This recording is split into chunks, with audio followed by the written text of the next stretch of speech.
Hi, Michelle here, and I'm inviting you to wake up and live. And today we're going to talk about the secret to a powerful morning routine.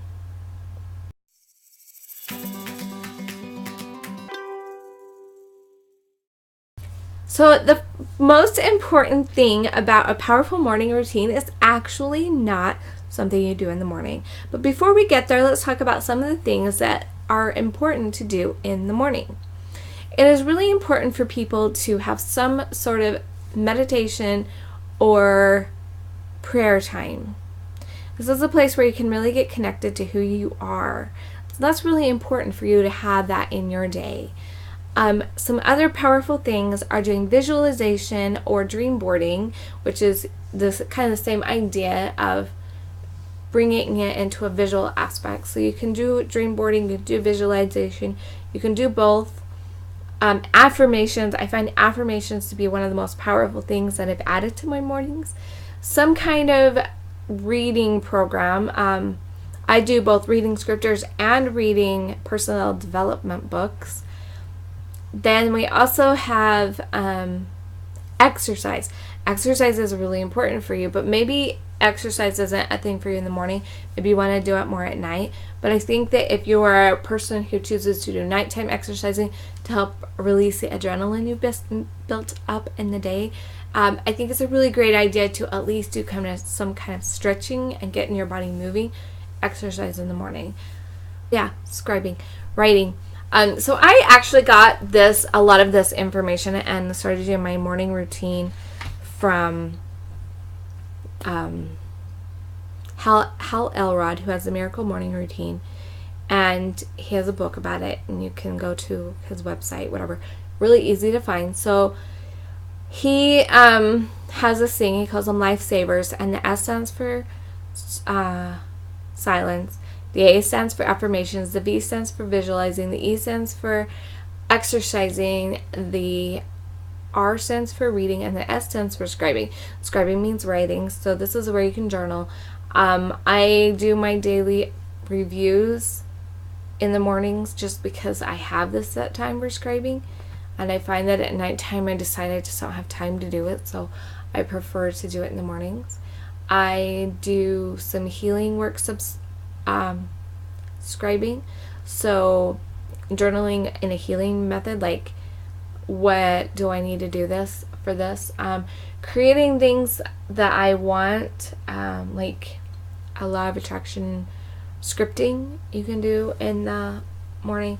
So there's a lot of writing things. And then you can add other things. I have a chart that I fill out every day. This is my newest one. I mark if I've had a conversation with my accountability partner. I have place where I mark if I posted to my Facebook groups, because I was finding that I wasn't being consistent in my groups and I really wanted to be more consistent, so I've actually put it in my thing. This is where you can create habits. If you have a specific habit that you want to work on, you put it as a part of your routine, and you only need to put in one for he says to do them at 30 days. I kind of like the idea of doing them for 90 days, and I will link my video up here about habits and why I think 90 days is the way to go. And so that's what you do. So you have to have a morning routine, or else, well, how can you make a powerful one if you don't have a morning routine, right? But the most important thing about getting up and getting going on my morning routine has actually been what I do before I go to bed. There's something really powerful about the affirmations and the intentions I set at night. They almost seem to be more powerful than the ones that I do in the morning. And so I'm going to share with you my sheet that I read off at night. When I do this, I wake up so energized in the morning and so ready to go and get on my stuff. And the days that I don't do this before I went to bed, I wake up and it's like, oh, I don't want to get up. I'll hit my snooze button, whatever. Okay, so Hal Elrod actually says to put your alarm clock across the room because it encourages you to get up out of bed. He tells you to brush your teeth when you get up in the morning and drink a glass of water to help get everything going and help getting yourself up. And he suggests that you do your morning routine somewhere other than in your bedroom, which I can't do because of my family, but the idea is that so your bed's not tempting you to go back to sleep, right? So at night before bed, the first paragraph I'm sharing is from him, but I've kind of tweaked it a little bit so that it's my own. Thank you for giving me these intended blank hours of sleep. So what you do is you look at the clock and you look at how long it's going to be. So I'm waking up at 4:45 in the morning, and if I want to wake up at 4:45 and I don't go to bed until midnight, I only get 4 hours and 45 minutes of sleep. And so I will say, I actually usually just go down to like 4.5 hours. So I said, thank you for giving me these intended 4.5 hours of sleep. 4.5 hours is a perfect amount to get what I need to feel rested and energized in the morning. My body is capable of miraculous things, the least of which is generating an abundance of energy from 4.5 hours or less of restful sleep. I had to put an or less because I would find my brain going, yeah, 4.5 hours of sleep, but then what if my kids come in the middle of the night and I don't get 4.5 hours? I'm just going to feel awful in the morning. So I had those weird thoughts going through my head, so I was just like, you know what, I'm just going to say or less, so that if I get less than that, I still get what I need. I believe I create my experience of my reality, and I choose to create waking up tomorrow feeling energized, joyful, grateful, and excited to take on my day. I'm so grateful for these truths. So that's one of the things that you can do is say this little paragraph. I have a couple more actually. I fall asleep quickly. I rest peacefully. Any healing work done while I sleep allows me to sleep peacefully. Whatever sleep I get is exactly what I need to have an abundance of energy. I awake feeling powerful, prosperous, energized, and full of passion, ready to be present throughout my entire day in whatever tasks and adventures I choose. I did this one because, first of all, I like the idea of falling asleep, and if I tell myself that enough, it begins to happen. Resting peacefully, healing work. I found that I would end up with these horrible nights' sleep because my body was doing healing processing while I was going to sleep, and I hated it. So now I declare that I still sleep peacefully, that the healing work can go on, but I'm going to sleep peacefully. It's pretty cool and pretty powerful.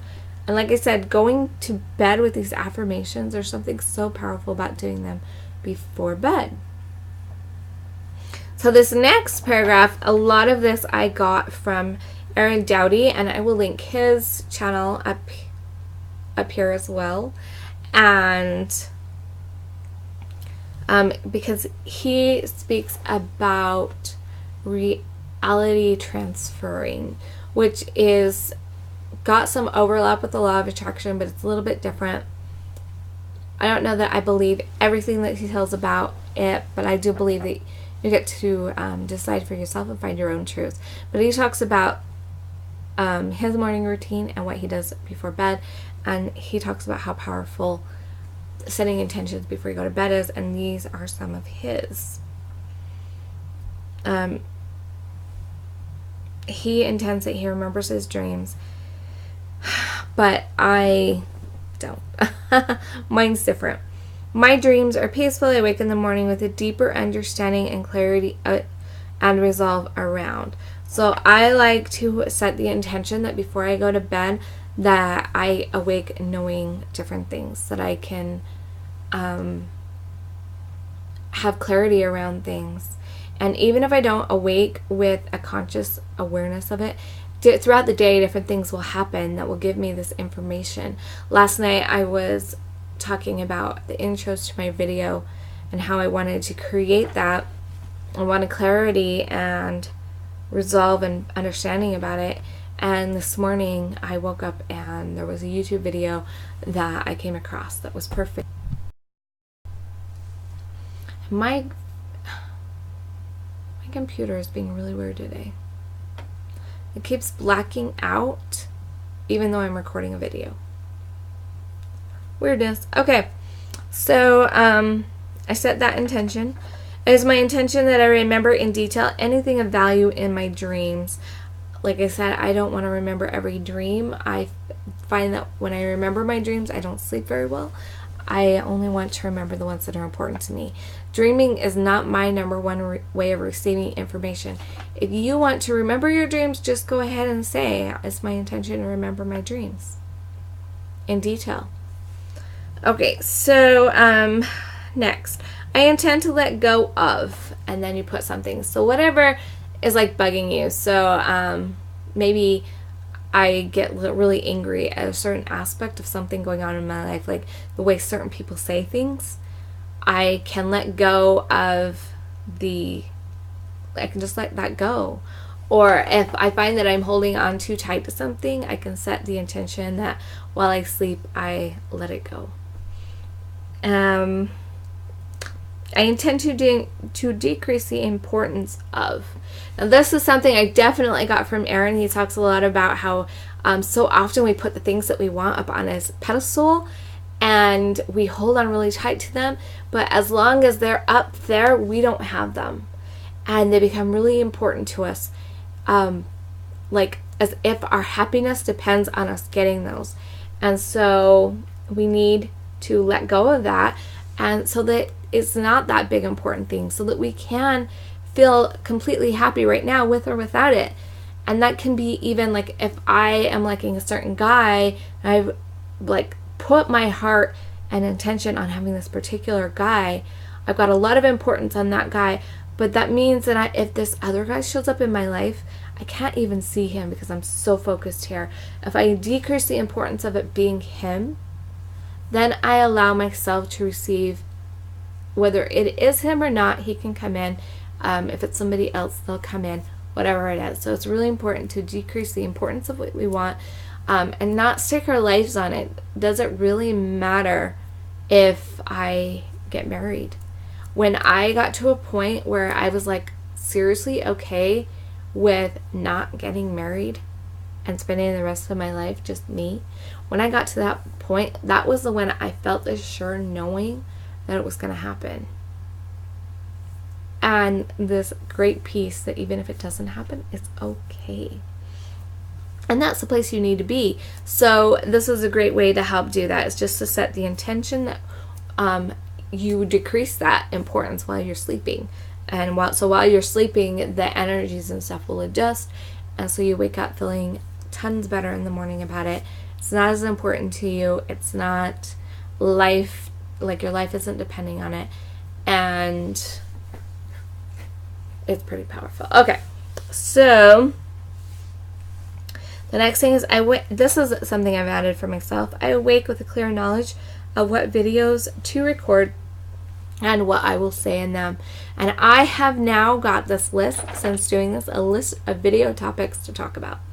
Like seriously, I'm like wondering how I will ever have all the time to record these videos, because I have such a big list, and each day I add at least one more video. Like this video right here was not on my list yesterday, but it is one I'm recording today.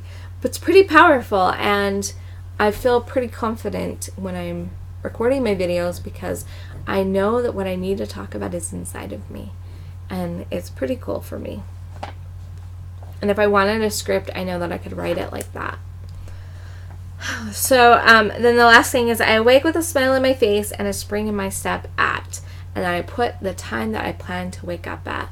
Normally I wake up at 4:45. If I have the opportunity to sleep in, like we don't have anywhere to go, I may choose to wake up at 6, and I will set that intention that I will push my snooze once and I will wake up at 6, because I can change the time on my snooze. So I allow myself that opportunity to go back. And because I've already declared it, I'm being in integrity with myself when I wake up at 6. If I have intended to wake up at 4:45 and I don't get up and out of bed, then I'm kind of not being very integral with myself. Okay, so I'm going to put these down below. I have a shorter version that I will also put in below, and then I'm going to tell you right now, and I will put this below in the description box, my absolute favorite morning affirmation. The sleep I got is plenty to sustain and energize me in all that I do today, including, and a blank line, for some of the most important things in my day. Today is the day I'm recording this is Saturday, and I go dancing on Saturday night. So for me, it was the sleep I got is plenty to sustain and energize me and all that I do today, including going dancing and coming home safely. So I hope you found this valuable. I am super excited to hear what you have to say. Try it. Try the affirmations before you go to bed. Even if you don't have a set morning routine yet, try the affirmations before you go to bed. Make up your own to add to it if you want to. Something that's really important to you. A place that you want to be. I'm the embodiment of. And put that in there so that when you wake up in the morning, you're feeling more confident in that area of your life. And I will see you tomorrow. Remember to let your soul shine, lie big, bright, and beautiful, and subscribe.